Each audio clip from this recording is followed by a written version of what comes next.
ఓం శ్రీ గురుభ్యో నమః. హరి ఓం. ఓం సుముఖశ్చైకదంతశ్చ కపిలో గజకన్నికః లంబోదరశ్చ వికటో విఘ్నరాజో గణాధిపః ధూమకేతుర్గణాధ్యక్షో ఫాలచంద్రో గజాననః వక్రతుండః శూర్పకర్ణో హేరంబస్కందపూర్వజः షోడశైతాని నామాని యః పఠేత్ శృణుయాదపి విద్యారంభే వివాహే చ ప్రవేశే నిర్గమే తదా సంగ్రామే సర్వకార్యేషు విఘ్నస్వస్య న జాయతే. శ్రీ మహాగణాధిపతయే నమః. ఓం సం శరవణభవాయ నమః. ఓం దుం దుర్గాయే నమః. ఓం హ్రీం హనుమతే నమః.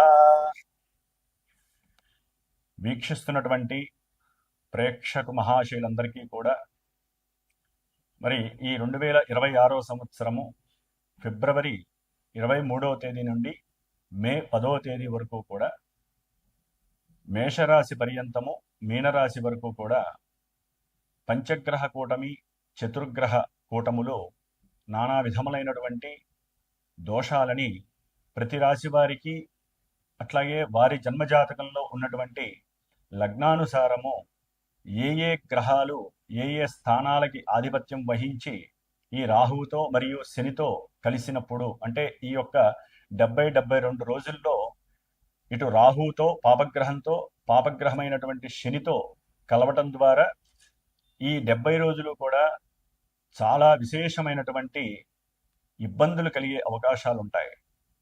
అందుకని ముఖ్యంగా జన్మ రాశి ప్రకారము ఫలితాలు కొంతవరకు మాత్రమే మనకి అన్వయించబడతాయి. అందులో ముఖ్యంగా ఫిబ్రవరి 23 నుండి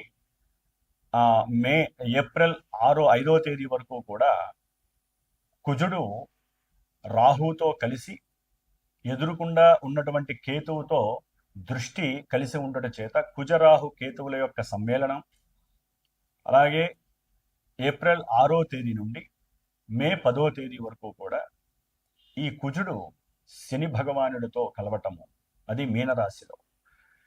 ఈ యొక్క కుజరాహువుల యొక్క కేతువు యొక్క సమ్మేళనం కాలసర్ప యోగ దోషాలని, అట్లాగే వారి యొక్క జన్మజాతకాలలో ఏదైనా కుజదోషాలు కానీ సర్పదోషాలు కానీ పితృదోషాలు కానీ, అట్లాగే వారికి నడుస్తున్నటువంటి దశల్లో ఏదైనా కుజ మహర్దశో రాహు మహర్దశో కేతు మహర్దశలో అంతర్దశలో శనికి సంబంధించినటువంటి మహర్దశలు కానివ్వండి, అట్లాగే ఏలినాటి అష్టమ అర్ధాష్టమ కంటక వేద శనిగ్రహ దోషాలు కానివ్వండి, జన్మజాతకాలలో కుజుడు రాహు కలిసి ఉన్న, అట్లాగే కుజుడు శని కలిసి ఉన్న, కుజ శుక్రులు కలిసి ఉన్న, రాహు శుక్రులు కలిసి ఉన్న, ఇట్లా మల్టిపుల్గా వారి యొక్క జన్మజాతకాలలో లగ్నాతో ఉన్నటువంటి స్థానాధిపత్యం పరంగా రకరకాల వైబ్రేషన్స్ అన్నీ కూడా వారి యొక్క జన్మ నక్షత్రానుసారము జన్మ రాశి ప్రకారము ఇప్పుడు ప్రెజెంట్ గోచారంలో ఈ 70 రోజులు కూడా ఆ ఇచ్చేటటువంటి శుభ ఫలితాలు ఒక రకంగా ఉంటాయి.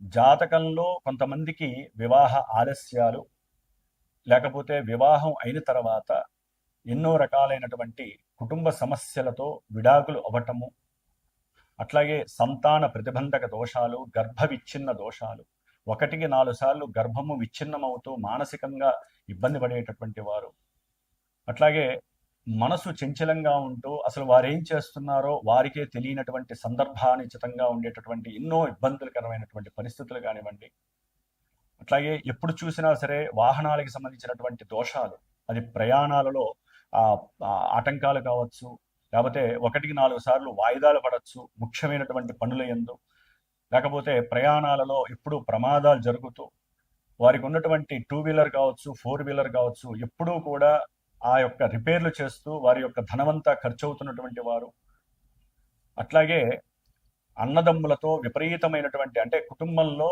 అన్నదమ్ముల అక్క చెల్లుల యొక్క సంబంధాలు చాలా గొప్పవి, మరి వారి మధ్య సరైనటువంటి అనుబంధాలు లేకపోవటము, ముఖ్యంగా ఉన్నతమైనటువంటి ఉద్యోగాలు చేసేవాళ్ళు కానీ రాజకీయ వ్యవస్థలో ఉండేటటువంటి ఉద్యోగులు కానీ నాయకులు కానీ ఎవరైనా సరే, మిలిటరీ వ్యవస్థలో కానీ పోలీస్ వ్యవస్థకి సంబంధించిన రంగంలో ఎవరైనా సరే వృత్తి వ్యాపారాలు చేసేవాళ్ళు కానీ, బార్బర్ షాపుల్లో ఉండేటటువంటి వాళ్ళు ఓనర్స్ కావచ్చు పనిచేసేవాళ్ళు కానీ, అట్లాగే కషాయి పని చేసేవాళ్ళు, కుమ్మరి పని చేసేవాళ్ళు, శస్త్రచికిత్సలు చేసేటటువంటి డాక్టర్లు, అనస్థీషియా ఇచ్చేటటువంటి అనస్థీషియా ఇచ్చేటటువంటి డాక్టర్లు కానివ్వండి, అట్లాగే పెద్ద పెద్ద బిజినెస్ మెన్స్, పారిశ్రామికవేత్తలు కానివ్వండి, వీళ్ళందరికీ కోర్టుకు సంబంధించినటువంటి సమస్యలు ఒక పట్టాన ఎడతెరిపి లేకుండా వారి యొక్క జన్మజాతకంలో జరుగుతున్నటువంటి పరిస్థితులను బట్టి ఎన్నో ఎదుర్కొంటూ ఉంటారు. వారికి ఉన్నటువంటి డబ్బంతా కూడా లాయర్లకో, కోర్టులకో, పోలీసులకో దారపోసేటటువంటి పరిస్థితి చాలా మందికి ఉంటోంది. నాకున్నటువంటి అనుభవరీత్యా ఎంతోమంది ఫోన్ చేస్తూ ఉంటారు, చెప్తూ ఉంటారు. కాబట్టి అట్లాగే సంతానం పుట్టి కూడా వారు మానసికంగా ఎదగలేనటువంటి వాళ్ళు, అట్లాగే అగ్ని ప్రమాదాలు, ఊరినే ఆ ఇళ్లలో దొంగతనాలు కావచ్చు, వాళ్ళ బంగారాలు పోవచ్చు, లేకపోతే వారికి సంబంధించినటువంటి వ్యాపార దోపిడీ జరగచ్చు, వ్యాపారాల్లో మోసాలు జరిగేటటువంటి వాళ్ళు, వ్యాపారానికి సంబంధించి ఎప్పుడు అటువాళ్ళు ఇటువాళ్ళు చుట్టుపక్కల వాళ్ళు ఏడ్చేటటువంటి వాళ్ళు. ఎందుకంటే ఇప్పుడు నడుస్తున్నటువంటి పంచగ్రహ కూటమి రాహు శనుల యొక్క యుతి కుజుడితో సంబంధంగా ఉంది. కాబట్టి చాలా చాలా మల్టిపుల్గా ఎవరి జాతకానుసారం సరిగ్గా లేకపోతే, జాతకంలో దశలు అంతర్దశలు కుజుడు ఇందాక చెప్పినట్టుగా కనుక జరుగుతున్నట్లయితే, గోచారంలో రూల్స్ వేరుంటాయి. జాతకంలో ఉన్నటువంటి సిచ్యువేషన్స్ మహమ్మారి పరిస్థితులను కలిగజేస్తాయి.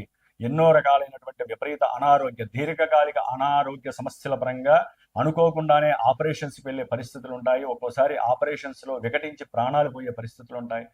కొంతమందికి జాతకాలలో ప్రేమ విఫలం జరిగి ఇంట్లో వాళ్ళు ఒప్పుకోక వారిలో విపరీత ఆలోచనలు కలిగి ఆత్మహత్య ప్రయత్నాలు చేసుకోవటము, లేకపోతే ఒకానొకప్పుడు ఆత్మహత్యలు చేసుకున్నటువంటి వారి యొక్క ఆత్మ శాంతించక వారి కుటుంబంలో ఎప్పుడూ ఏదో ఒక అలజడి కలుగుతూ ఉండటము, ఒకరి పోయిన తర్వాత మళ్ళీ వరుసనే ఇద్దరు ముగ్గురు ఆ ఇంట్లో చనిపోవటము, ఇలాంటివి కూడా చాలా సమస్యలు ఉంటాయండి. కొంతమంది ఇళ్లలో అలా జరుగుతూ ఉంటాయి.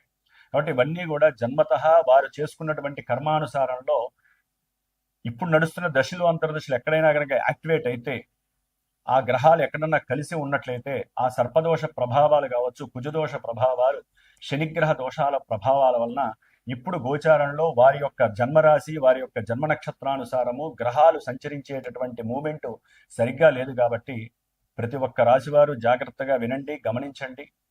ఉన్నటువంటి దోష పరిహారార్థం నా యొక్క శ్రీమాత జ్యోతిషాలయ పీఠంలో నేను ప్రతినిత్యము కూడా దాదాపుగా మార్చి 2వ తేదీ నుండి ఏప్రిల్ 5వ తేదీ వరకు కుజగ్రహ, రాహుగ్రహ, కేతుగ్రహ శాంతి కోసము మహాగణపతి, దుర్గాదేవి, అట్లాగే సర్పసూక్త జప పారాయణలు, ఆ 3 గ్రహాలకి జపాలు చేస్తూ ఏప్రిల్ 6వ తేదీ నుండి మే 10వ తేదీ వరకు కుజుడు శని యొక్క యుతి వలన కొంతమంది జాతకాలలో దోషాలు ఉంటాయి. కాబట్టి అంటే వృత్తి ఉద్యోగాల పరంగా కావచ్చు, ప్రమోషన్స్ లాగా ఉద్యోగాలు పోయి, లేకపోతే ఉద్యోగాలలో ఎప్పుడు గొడవలు, వీరికి ఉన్న అతి ఆవేశం వలన రక్త సంబంధ దోషాలు కావచ్చు, రక్త సంబంధీకుల వలన కోర్టు సమస్యలు కావచ్చు, ఎన్నో రకాలైనటువంటి గొడవలు, కొట్లాటలు, ప్రమాదాలు, ఈ యొక్క విషయాల యందు ఎవరైతే ఇబ్బందులు పడుతున్నారో వారి కోసమని చెప్పి ఏప్రిల్ 6వ తేదీ నుండి మే 10వ తేదీ వరకు కూడా ప్రత్యేకించి కుజగ్రహ శనిగ్రహ జపాన్ని ఆచరిస్తూ హనుమంతుడికి సంబంధించినటువంటి ప్రీతికరమైనటువంటి ఈ 2 గ్రహాలని ఒత్తిపట్టేటటువంటి హనుమంతుడికి సంబంధించినటువంటి మన్య సూక్త జపాన్ని పారాయణ చేస్తూ నిత్యము హనుమాన్ చాలీసా చేస్తూ, ఇవన్నీ కూడా మన్య సూక్త పారాయణము నిత్యము 5 సార్లు, హనుమాన్ చాలీసా 5 సార్లు, అట్లాగే ఈ యొక్క గణపతి అధర్వణ సూక్తము 7 సార్లు, సర్ప సూక్తము 6 సార్లు, దుర్గా సూక్తము 18 సార్లు.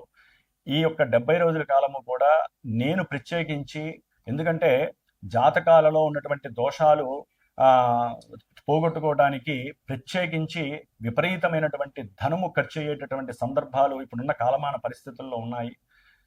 ఎందుకంటే వాటికి చేయవలసినటువంటి జప సంఖ్య కావచ్చు, వాటికి హోమాలు చేయాలన్నా, క్షీరతర్పణాలు చేయాలన్నా, అభిషేకాలు చేయాలన్నా, అర్చనలు చేయాలన్నా విపరీతమైనటువంటి ఖర్చు ఇప్పుడున్నటువంటి మానవ ప్రపంచంలో ఉంది. కాబట్టి వారందరికీ ఊరటనివ్వటానికి నా వంతు ప్రయత్నంగా మనశ్శాంతిగా మనస్ఫూర్తిగా చేసేటటువంటి భాగ్యాన్ని భగవంతుడిచ్చినటువంటి, నాకు ఇచ్చినటువంటి ఈ జ్ఞానంతో పాటుగా మంత్ర బలాన్ని కూడా ఇచ్చారు. కాబట్టి కంపల్సరీ ఎవరైతే నాతో ఫోన్ చేసి సంప్రదిస్తారో, ఎవరికైతే ఇబ్బందులు ఉన్నాయో, నేను చెప్పినటువంటి ఇబ్బందులు ఉన్నాయో వారి మాత్రమే నమ్మి గనక ఫోన్ చేయగలిగితే గనక వారి కోసము ఈ 70 రోజులు నేను చేసేటటువంటి ఈ ఆరాధనకి ఉన్నంతలో మా యొక్క పీఠానికి ఉపయోగపడేటటువంటి దక్షిణ రూపకంగా నేను ఏర్పాటు చేసి ఉన్నాను. ఎవరైతే ఇబ్బందులు పడుతున్నారో వారి ఒక్కరికి వారి గోత్రము, నక్షత్రము, రాశి, వారి యొక్క పేరు, ఎవరికి సంబంధించి వారి దోషం చెప్తే ఆ దోషాన్ని నిత్యము నేను చెప్పి చేయటము, అట్లాగే ముఖ్యంగా మార్చి 18వ తారీఖున అమావాస్య రోజున సుబ్రహ్మణ్య పాశుపత రుద్రహోమం, నవగ్రహ నక్షత్ర మృత్యుంజయ పాశుపతంతో పాటుగా, అంటే వాటికి సంబంధించిన మంత్రాలతో పాటుగా ప్రత్యేకించి సుబ్రహ్మణ్య పాశుపత రుద్రహోమం జరుగుతుంది. అది సంతానం కోసం కావచ్చు, అన్ని రకాల కార్యక్రమాలు, కోర్టు వ్యవహారాల్లో విజయ సాధన గురించి కావచ్చు, సంతాన ప్రాప్తికి, వివాహ ప్రాప్తికి ముఖ్యంగా ఈ యొక్క హోమాన్ని తలపెట్టాను. అట్లాగే ఏప్రిల్ 17వ తేదీన అమావాస్య రోజున హనుమత్ పాశుపత రుద్రహోమాన్ని చేస్తున్నాను. దాంతోపాటుగా మళ్ళీ నవగ్రహ నక్షత్ర మృత్యుంజయ సహితంగా ఈ యొక్క హోమాలు నేను తలపెట్టాను. కాబట్టి ఇదంతా కూడా 70 రోజులు కూడా ఒక ప్యాకేజీగా నేను ఏర్పాటు చేసి అందరికీ అందుబాటుగా ఉండాలి, అందరూ భరాయించేటటువంటి శక్తిని కలిగి ఉండాలనే ఉద్దేశంతో, సదుద్దేశంతో ఈ 70 రోజులు కూడా పూర్తిగా నేను ఈ యొక్క కార్యక్రమానికి అనుసంధానమై అందరికీ ఉపయోగం కలగాలని, అట్లాగే మిగతా రాశులు వారందరికీ ముఖ్యంగానండి ఈ యొక్క దోషాలు కుంభము, మకరము, మీనరాశి, అట్లాగే మనకి మేషరాశి వస్తుంది. తర్వాత కూడా మిథున రాశి, కర్కాటకము, సింహము, కన్య, తుల, వృశ్చికము, ధనస్సు. ఎందుకంటే యాక్చువల్లీ అన్ని రాశులకి ఈ కుజుడు రాహుతో కలిసి ఉన్నప్పుడు కొన్ని రాశులకి ఎన్నో రకాల దుస్సంఘటనలు జరుగుతాయి. మళ్ళీ ఏప్రిల్ 6 తర్వాత కుజుడు శనితో కలిసినప్పుడు కొన్ని రకాల దుస్సంఘటనలు కలుస్తాయి. ఏది వారి జాతకాల్లో గనక సమస్యలు ఉంటాయి. ఎందుకంటే ఏలినాటి అష్టమ అర్ధాష్టమ శనితో పాటుగా కంటక వేదా శనితో పాటుగా ఈ కుజుడు కలవటం మహా డేంజరు. కాబట్టి ప్రత్యేకించి కుజగ్రహం గురించే చేస్తున్నటువంటి పరిస్థితి. ఎందుకంటే ఆయన ఆవేశపరుడు, ఆందోళనకరుడు, ఎన్నో సమస్యలని, ప్రమాదాలని, ఎన్నో ఇబ్బందులను, అనారోగ్యాలని కలుగజేస్తాడు. కాబట్టి ఆ సమస్యల నివృత్తి కోసము ఆ గ్రహాలకి అన్వయించబడినటువంటి దేవతల యొక్క సూక్త పారాయణలు చేస్తూ ఇన్నిసార్లు అని చెప్పి ఆ 70 రోజుల తర్వాత మరి గణపతి, మహాగణపతికి సంబంధించినటువంటి అష్టగణపతుల దర్శనాన్ని, పూణేలో ఉన్నటువంటి అష్టగణపతుల దర్శనాన్ని చేసుకొని ఈ 70 రోజులు చేసినటువంటి ఈ యొక్క రక్ష కానివ్వండి, హోమం రక్ష కానీ అక్కడ స్వామివారికి పూజ చేయించి అక్కడ ఉన్నటువంటి భస్మము, అక్కడ తాగించినటువంటి రక్షల్ని కూడా మీ అందరికీ అందజేయడం జరుగుతుంది. కాబట్టి నమ్మిన వాళ్ళు, నమ్మకంగా ఉన్నవాళ్ళు, జాతకరీత్యా అంటే భరాయించలేని వాళ్ళు, భరాయించేటటువంటి వాళ్ళు, జాతకంలో దోషాలు కలుగుతూ ఇబ్బందులు పడేటటువంటి వాళ్ళు తప్పకుండా పీఠానికి నాకు ఫోన్ చేసి సంప్రదించండి. మీ గోత్రనామాదులు ఇవ్వండి. నేను చేసుకునేటట్టుగా మీరు కూడా చేసేటటువంటి ప్రయత్నం నేను చేస్తాను. సుఖీభవ సుఖీభవ. మేషరాశి నుంచి మీనరాశి వారి వరకు ఏ ఏ రాశుల వారికి ఇబ్బందులు ఉంటాయో తెలుసుకుంటూ వారు ఏ ఏ స్తోత్రాలు చదవాలో తెలుసుకుందాం.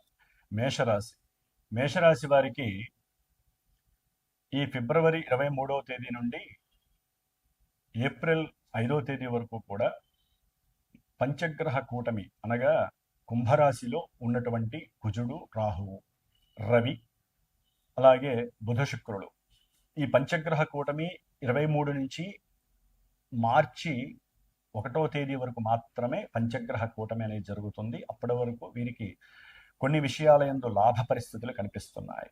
భూగృహ లాభాదులు, అనుకున్న కార్యాలయందు ఆసక్తిగా, ఆలోచనతో, ఆవేశంతో కొన్ని కార్యక్రమాలు టకటకా జరిగిపోవటము, ఉన్నతమైనటువంటి వ్యాపార అభివృద్ధి జరగటము, వ్యాపారం ద్వారా విశేషమైనటువంటి లాభం గడించటము, వ్రాత పరీక్షలు వ్రాసేటటువంటి విద్యార్థులకి కొన్ని ఆటంకాలు ఎదురైనప్పటికీ వారికి ఉన్నటువంటి ఆత్మస్ఫూర్తితో మనస్సు వేగవంతమైంది కాబట్టి మానసిక ఆందోళనలు తగ్గి విశేషమైనటువంటి శుభ ఫలితాలని ఈ మేషరాశి వారు మార్చి 2వ తేదీ వరకు కూడా వారికి ఎటువంటి ఆటంకాలు కలగకపోవచ్చు. ఎందుకంటే సూర్యబలం కూడా, అంటే వీరికి మానసిక స్ఫురణ శక్తి, సృజనాత్మక శక్తి, ఏకాగ్రత అచంచలంగా ఏర్పడి విపరీతమైన రాజయోగంగా మనం చెప్పుకోవచ్చు మేషరాశి వారికి.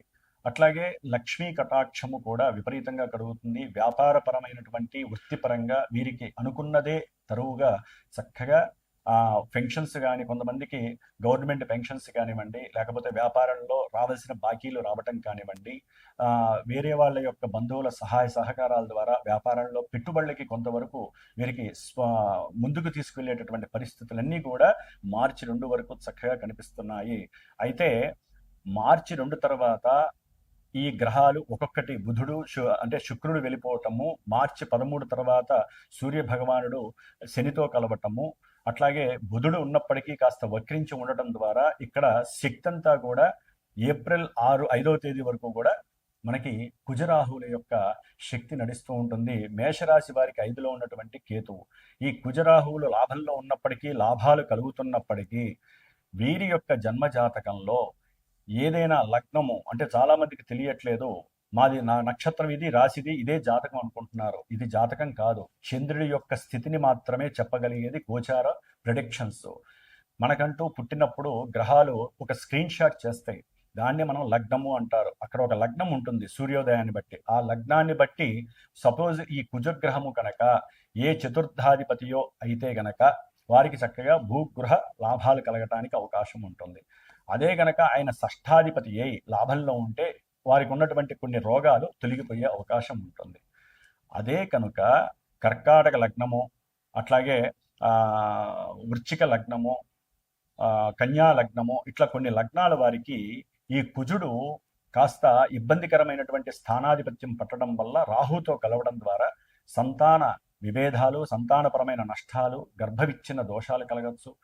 అట్లాగే ఏదైనా సరే వ్రాత పరీక్షల్లో ముందుండాలి అనుకున్న వాళ్ళకి కొన్ని ఆటంకాలు కలిగే పరిస్థితి, ప్రయాణాల్లో ఎన్నో రకాలైనటువంటి భంగాలు, ఆపదలు, ఇబ్బందులు, ప్రయాణంలో ఎన్నో రకాల ప్రమాదాలు ఉన్నట్టుండి జరిగే అవకాశము, ఆకస్మికంగా కొంతమందికి ప్రేమలో వైఫల్యం జరిగి ఆత్మహత్య ప్రయత్నాలు చేసుకునేటటువంటి మానసిక విపర్య పరిస్థితి. ఎందుకంటే కుజరాహుల యొక్క సమ్మేళనం అంత యోగం కాదు, ఇది అంగారక యోగం అంటారు. కానీ వారి యొక్క జన్మతః కుజుడు గనక పాపి అయ్యి ఇప్పుడు వారి యొక్క జన్మ రాశిరీత్యా మేషరాశి వారికి 11లో ఉండొచ్చు. కానీ జన్మతః గనక ఈ కుజరాహువులు దోష ప్రధాని గనక ఉన్నట్లయితే కంపల్సరీ భూ గృహ నిర్మాణ వ్యవహారాల్లో కానీ, పూర్వార్జిత విషయాల్లో కానీ, అన్నదమ్ముల మధ్య కానివ్వండి, వ్యాపారంలో కానీ, వృత్తిపరంగా కానీ, సంతానపరంగా కానీ విపరీతమైనటువంటి దోషాలు కలిగి రకరకాలైనటువంటి ఆటంకాలు, ఆపదలు కలిగి వీరు ఇబ్బంది పడటానికి అవకాశం ఉంటుంది. కాబట్టి ఇప్పుడు దాదాపుగా ఏప్రిల్ 6 తర్వాత మళ్ళీ ఈ కుజగ్రహము శనిగ్రహంతో కలిసినప్పుడు మేషరాశి వారికి నానా విధములైనటువంటి అనారోగ్య, దీర్ఘకాలిక అనారోగ్య సమస్యలు కలుగుతాయి. అట్లాగే పెట్టిన పెట్టుబడుల్లో ఉన్నటువంటి డౌన్ఫాల్ ఏర్పడటము, ఆల్రెడీ ఏలినాడు శని దానికి తోడు కుజగ్రహం కలవడం ద్వారా అకస్మాత్తుగా వారి ఇంట్లో పెద్దవాళ్ళు ఎవరైనా గతించటము, దాని ద్వారా వీరు మానసిక క్షోభకు గురవటము, విదేశాలకు వెళ్దాం అనుకుంటారు కొంతమంది, జన్మతః ఏదైనా లగ్నరీత్యా విదేశాలకు వెళ్ళాలి చదువు రీత్యా అనుకుంటే కనుక అవన్నీ కొంచెం వారికి ఆపోజిట్ రియాక్షన్ జరగటము. అంటే మేషరాశి వారికి పంచగ్రహ కూటమి మార్చి 2 వరకు అన్ని విధాల లాభంగానే ఉంటుంది. మార్చి 2 నుంచి మాత్రము కుజరాహుల యొక్క సమ్మేళనము, ఏప్రిల్ 6 తర్వాత మే 10 వరకు కూడా శనితో సంయోగము చాలా చాలా ఇబ్బందులను కలుగజేసే అవకాశం ఉంటుంది. కాబట్టి తప్పనిసరిగా మీ యొక్క జన్మజాతకంలో జరుగుతున్నటువంటి దశలేంటి, అంతర్దశలేంటో మీరు తెలుసుకోండి. మీ జన్మజాతకంలో ఈ కుజరాహువులు, శని అనేటటువంటి వాళ్ళు, కేతు అనేటటువంటి వాడు మంచినిస్తున్నారా, చెడునిస్తున్నారో తెలుసుకోండి. లేకపోతే ఇందాక నేను తెలియజేసినటువంటి సమస్యల్లో కంపల్సరీ మీరు ఏదో ఒక రకమైనటువంటి సమస్యని ఇబ్బందులు పడుతూ ఉన్నవాళ్ళు ఉండొచ్చు, ఇబ్బంది పడేవాళ్ళు ఉండొచ్చు. ముందుగా మనం దాన్ని చెక్ పెట్టుకోవడానికి చేసేటటువంటి ప్రయత్నమే నా యొక్క శ్రీమాత జ్యోతిషాలయ పీఠంలో నేను చేపట్టినటువంటి ఈ 70 రోజుల యొక్క పూజాధికము.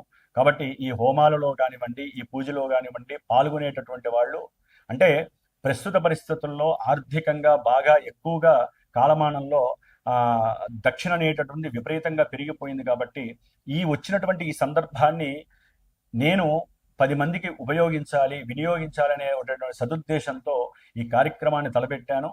కాబట్టి నా చేత, నా యొక్క శిష్యుల చేత చేపట్టేటటువంటి కార్యక్రమంలో తప్పకుండా మీరు ఏదైనా ఇబ్బందులు పడితే మటుకు సంప్రదించండి.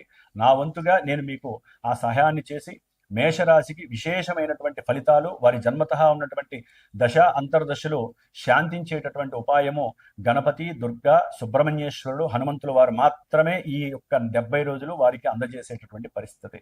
మీరు కూడా తప్పకుండా సుబ్రహ్మణ్య పూజని నిత్యము ఆచరించండి. గణపతి విగ్రహాన్ని తయారు చేసుకోండి, అంటే గణపతిని పసుపుతో నిత్యము తయారు చేసి గరికతో అర్చించండి. సుబ్రహ్మణ్యేశ్వర స్వామికి అభిషేకం చేసుకోండి నిత్యము ఈ 70 రోజులు. హనుమాన్ చాలీసా నిత్యము చదవండి. మీ వరకు ఇది చెయ్యండి. శ్లోకాలు, స్తోత్రాలు చదువుకోండి. మంత్రపరంగా సహాయం కావాలి, దానికి తగినటువంటి మరి రక్ష, అట్లాగే భస్మానికి సంబంధించింది కావాలంటే మటుకు నా వంతుగా నేను మీకు ఏర్పాటు చేస్తాను. ఓం శరవణ భవాయ నమః.